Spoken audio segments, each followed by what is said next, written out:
Hi friends, मेरे YouTube channel might post में आपका स्वागत है। आज मैं बताने जा रही हूँ पटना आंगनवाड़ी वैकेंसी आया हुआ है ICDS का, जो कि लास्ट डेट इसका अब होने जा रहा है, यानी कि लास्ट डेट इसका 28 तारीख को है। और इसका एप्लीकेशन जो स्टार्ट हो गया था 14 नवंबर से इसका एप्लीकेशन डेट स्टार्ट हो गया था, यानी ऑनलाइन होना। और इसका इन डेट है 28/11/2024, यानी जो भी ऑनलाइन अभी तक नहीं किए हैं वो तो ऑनलाइन कर लीजिए। इसमें एज क्या होने वाला है और कौन से लोग इस फॉर्म को फिल कर सकते हैं ICDS का, और इसमें एजुकेशन क्या पूछ रहा है, और इसमें एज कितना लिया जाएगा, सिलेक्शन प्रोसेस किस तरह से किया जाएगा, इसमें सारा कुछ मैं बताऊंगी। तो वीडियो को एंड तक जोर से देखिएगा। और अगर वीडियो अच्छा हो तो एक बार लाइक जोर से कीजिएगा। चैनल पर नए हो तो प्लीज़ सब्सक्राइब भी कीजिएगा और शेयर भी कीजिएगा। तो यहाँ पे दिया हुआ है एप्लीकेशन स्टार्ट डेट, जो कि 14 तारीख को ये एप्लीकेशन इसका स्टार्ट होना शुरू हो गया था। और 28 तारीख को इसका क्या है, एंड डेट है, यानी जो अभी तक इस फॉर्म को नहीं फिल किए हैं तो वो अभी भी फिल कर सकते हैं, अभी भी टाइम है। और इसका एज है मिनिमम 18 साल और मैक्सिमम जो है 35 साल इसका एज है। एज आपका लिया जाएगा 14/11/2024 तक आपका 18 साल हो जाना चाहिए, और या तो 35 साल। एलिजिबिलिटी यानी कि इसमें इंटर पास होना आपको ज़रूरी है, इंटर पास होंगे तभी इस फॉर्म को फिल कर सकते हैं। टोटल पोस्ट इसमें है 935 जो है टोटल पोस्ट रखा गया है। इसमें वैकेंसी डिटेल्स दिया हुआ, कितना वैकेंसी है ये दिया गया है कि पटना आंगनवाड़ी वैकेंसी 2024 डिटेल्स, यानी इसका वैकेंसी का डिटेल्स पूरा दिया गया है। तो यहाँ पे लिखा हुआ है बख्तियारपुर बेलची, जो कि आंगनवाड़ी सेविका के लिए 14 है, और आंगनवाड़ी सहायिका के लिए कितना पोस्ट है, 48 पोस्ट है। टोटल मिला के है यहाँ 62 पोस्ट बख्तियारपुर में। और बाढ़ में है 7 पोस्ट, और आंगनवाड़ी सेविका के लिए 7 है, और सहायिका के लिए कितना पोस्ट है, 21। सब पूरे टोटल मिला के यहाँ पे 28 पोस्ट है। बिहटा में है आपका 9 पोस्ट है आंगनवाड़ी सहायिका के लिए, और आंगनवाड़ी सेविका के लिए 9 पोस्ट है, और आंगनवाड़ी सहायिका के लिए कितना है, 50 पोस्ट यहाँ पे रखा गया है बिहटा में, यानी आंगनवाड़ी सहायिका के लिए टोटल पोस्ट आपका यहाँ पे 59 है। और उसके नीचे है विक्रम, यहाँ पे दिया हुआ है टोटल पोस्ट 3 है और 43 है। यहाँ पे सारा जगह का दिया हुआ है। दानापुर, तो दानापुर का यहाँ पे दिया हुआ है 9 पोस्ट है, और यहाँ पे 43 पोस्ट है, यानी कि सेविका के लिए यहाँ पे दानापुर में 9 पोस्ट और सहायिका के लिए कितना है, 43 पोस्ट है। और यहाँ पे लिखा हुआ है फतुआ में आपका है 17 पोस्ट और 28 पोस्ट है यहाँ पे, टोटल कुल मिला के 45 पोस्ट यहाँ पे फतुआ में दिया गया है। तो जहाँ पे जितना पोस्ट दिया हुआ है तो आप लोग देख के फॉर्म फिल कर सकते हैं। यहाँ पे लिखा हुआ है पटना सदर 1 में है 7 पोस्ट और 20 पोस्ट है, जो कि कुल मिला के 27 पोस्ट है। और पटना सदर 2 में है कुल मिला के 32 पोस्ट रखा गया है यहाँ पे। और पटना सदर 3 में है 23, और 4 में है यहाँ पे 23 पोस्ट, और पटना सदर 5 में है 25 पोस्ट। यहाँ पे सारा दिया हुआ है टोटल पोस्ट कहाँ कितना है, कुल मिला के 935 पोस्ट दिया गया है। निगरान टोटल मिला के हैं 235 है, यानी कि बोल सकते हैं सेविका के लिए 235 पोस्ट है, और सहायिका के लिए कितना है, 700 पोस्ट है, कुल मिला के 935 है, यानी कि सहायिका के लिए कितना है, 700 पोस्ट है कुल मिलाकर। सेविका और सहायिका का निकला हुआ है ये पोस्ट, तो सेविका के लिए सहायिका का ज़्यादा पोस्ट यहाँ पे दिया हुआ है 700, और यहाँ पे 235 है, कुल मिला के 935 पोस्ट है। यहाँ पे देख सकते हैं आप लोग डिटेल्स के आधार पे, यानी कि हाँ कितना पोस्ट है उस आधार पे भी फॉर्म फिल कर सकते हैं।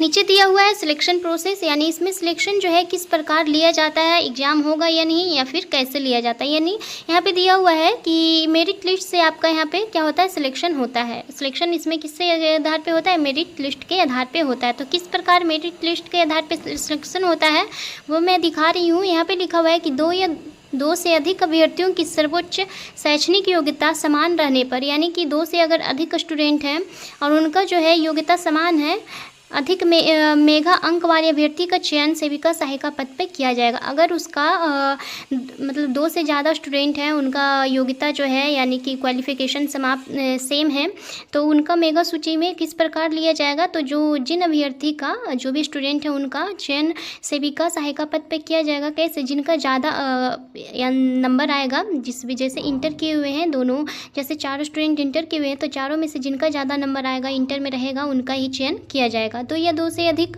अभ्यर्थियों की सर्वोच्च शैक्षणिक योग्यता एवं मेगा अंक भी समान रहने पर, अगर नंबर भी समान है और योग्यता भी समान है तो कैसे लिया जाएगा, तो उनमें अधिक उम्र वाले अभ्यर्थी का चयन सेविका सहायिका पद पर किया जाएगा। जो ज़्यादा एज जिनका हो जाएगा यानी हुआ रहेगा, यानी जिनका एज जो है ज़्यादा रहेगा उन्हीं को लिया जाएगा यहाँ पे। आंगनबाड़ी सेविका सहायिका के चयन हेतु रिक्ति के प्रकाशन की तिथि को उनकी उम्र न्यूनतम 18 और अधिकतम उम्र कितना दिया गया है, 35 वर्ष दिया गया है। आंगनबाड़ी सेविका सहायिका अधिकतम 65 वर्ष तक कार्य कर सकेंगे, यानी कि 65 वर्ष तक उनका जो होता है लास्ट होता है, उसके बाद ये काम नहीं कर सकती, जिसके पश्चात वह स्वतः सेवा मुक्त हो जाएंगी। आंगनवाड़ी सेविका सहायिका चयन हेतु वार्ड का निवासी होना आवश्यक है। आपको इसके यानी मेरिट लिस्ट तभी बनेगा जब उस वार्ड के क्या हो, आप निवासी हो। आवेदन पत्र के साथ सक्षम प्राधिकार से निगम स्थानीय आवासीय प्रमाण पत्र, आपका आवासीय प्रमाण पत्र यहाँ खोजा जा रहा है, संलग्न रहना अनिवार्य होगा, जिसमें संबंधित वार्ड अंकित होना चाहिए, उसमें वार्ड नंबर भी आपका होना चाहिए। आंगनवाड़ी सेविका सहायिका चयन हेतु विज्ञापन प्रकाशन की तिथि को बिहार राज्य निर्वाचन आयोग द्वारा घोषित पंचायत चुनाव, नगर निकाय चुनाव के लिए निर्धारित वार्ड की आरक्षित कोटि के अंतर्गत जो महिला अभ्यर्थी आती हो वही आंगनवाड़ी सेविका सहायिका चयन के लिए योग्य होगी। यहाँ पे दिया गया है, मतलब यहाँ पे दिया गया है कि सहायिका चयन है तो विज्ञापन प्रकाशन की तिथि को बिहार राज्य निर्वाचन आयोग द्वारा घोषित पंचायत चुनाव, नगर विकास चुनाव के लिए निर्धारित वार्ड की आरक्षित कोटि के अंतर्गत, मतलब वार्ड के द्वारा आरक्षित कोटि उनका होना चाहिए, उसी को यहाँ पे आंगनवाड़ी सेविका सहायिका के लिए चयन किया जाएगा। नीचे दिया गया है, नोट में करके दिया गया है कि रिक्त वार्ड की आरक्षित कोटि में योग्य महिला अभ्यर्थी के उपलब्ध नहीं होने पर, रिक्त वार्ड की आरक्षित कोटि में जो जिनको भी आरक्षण दिया जाता है उस कोटि में जो भी महिला हैं वो अगर वहाँ पर नहीं होती हैं तो क्रमानुसार अनुसूचित जनजाति, अनुसूचित जाति, अति पिछड़ा वर्ग जिसको बोला जाता है अल्पसंख्यक सहित, पिछड़ा वर्ग अल्पसंख्यक सहित सामान्य वर्ग यानी अल्पसंख्यक सहित, यानी समान वर्ग बोला जा रहा है तो उसमें अल्पसंख्यक को भी जोड़ा जा रहा है कि उम्मीदवार को चयनित किया जाएगा। अगर रिक्त वार्ड के आरक्षित कोटि की योग्य महिला अगर वहाँ पे नहीं उपलब्ध होती हैं तो अनुसूचित जनजाति, अनुसूचित जाति, अति पिछड़ा वर्ग, सामान्य वर्ग के उम्मीदवार को चयनित किया जाएगा। तो इसका ऑफिशियल नोटिफिकेशन भी आया हुआ है तो उसको भी देख लेते हैं उसमें क्या क्या दिया गया है। यहाँ पे इसका ऑफिशियल वेबसाइट खुल गया है जहाँ लिखा हुआ है कि समेकित बाल विकास सेवाएं अंतर्गत पटना जिला के बाल विकास परियोजनाओं में आंगनवाड़ी सेविका सहायिका के रिक्त पदों पर चयन हेतु विज्ञापन। यहाँ पे दिया गया है कि जिला का नाम, परियोजना का नाम, ये परियोजना दिया गया है बख्तियारपुर बेलछी यानी पटना का है पूरा, और बख्तियारपुर बेलछी का है, जिसमें कि सेविका के लिए 14 पोस्ट हैं, सहायिका के लिए 48 पोस्ट हैं, जो कि मैं बता चुकी हूँ कहाँ कहाँ कितना वैकेंसी निकला हुआ है ये आप लोग देख सकते हैं। 235 यानी कि सेविका के लिए जो है 235 है और सहायिका के लिए कुल मिला के 700 पोस्ट दिया गया है। 700 वैकेंसी है, इसमें 235 है। और नीचे दिया गया है ऑनलाइन आवेदन समर्पित करने की समय सीमा, जो कि मैं बता चुकी हूँ 14 तारीख को था इसका स्टार्ट और 28 तारीख को इसका लास्ट डेट है ऑनलाइन का। और यानी कि क्या होना चाहिए क्या नहीं होना चाहिए सारा कुछ यहाँ पे दिया गया है, वही जो मैं बता चुकी हूँ। तो आप लोग इस नोटिफिकेशन को पढ़ सकते हैं, क्या क्या लिखा हुआ है ये भी देख सकते हैं। यहाँ पे लिखा हुआ है कि कार्यकर्ता आंगनवाड़ी सहायिका भी सेविका पद हेतु आवेदन कर सकती है। जो कि सहायिका पोस्ट पे हैं अभी आंगनवाड़ी में, वो सेविका पद के लिए यहाँ पे फॉर्म फिल कर सकती है। सेविका पद पर प्रोन्नति हेतु सहायिका को निम्न अर्हता प्राप्त होनी चाहिए। कम से कम 5 वर्षों का सहायिका पद पर कार्य करने का अनुभव प्राप्त हो। सेविका चयन हेतु निर्धारित मानदंड एवं अन्य सभी अर्हताएँ पूर्ण करती हो, यहाँ पे दिया गया है। इतना ही था बताना फ्रेंड्स। इंटर पास हैं तो इस फॉर्म को आराम से फिल कर सकते हैं। ICDS का ये फॉर्म है तो इसे आप फिल कर सकते हैं जो भी इंटर पास हैं।